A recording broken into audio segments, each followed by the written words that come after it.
It's year 2087. There are 362 people left of the human race. They find themselves in a compound with only one window. Upon awaking in this unknown location, they are met with an informational video. This video informs them that they have been hand-picked by the leaders of their previous world.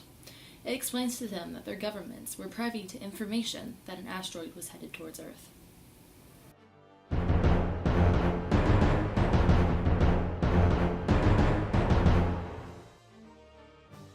Working in secret, the now non-existent governments created a plan to save the human race from extinction. This plan, the video so calmly explained, is you, the people of Project Zero. It informed them that their new home is now at the peak of Mount Everest, the only place on Earth that is unaffected by the nuclear fallout and the impact of the asteroid.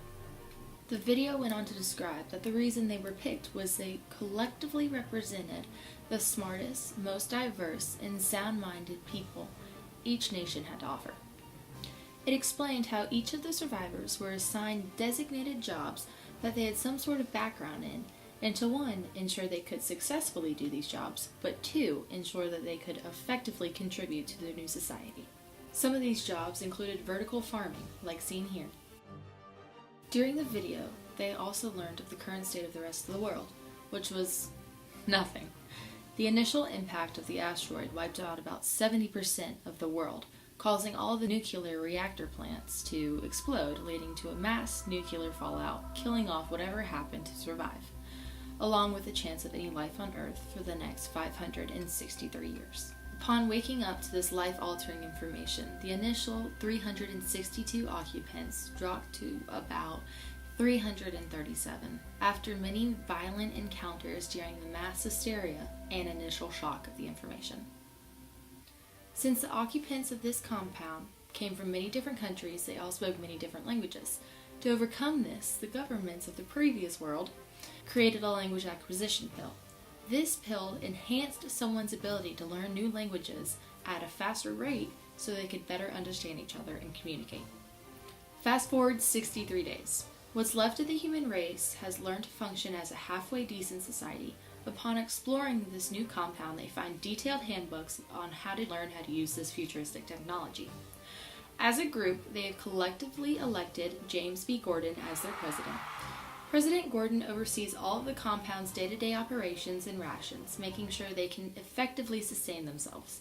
When running for election against the other opponent, a woman named Urba Udande from Nigeria, Gordon ran on the platform that he wanted to divert more resources towards the monitoring sector. By diverting more people to this sector, their job would be to try to monitor the constantly changing weather patterns outside.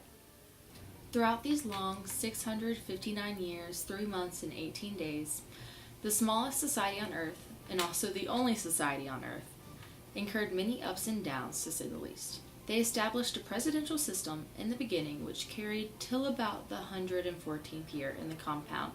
Then, due to a food shortage, there was a revolution led by a woman who went only by the name of Hillary.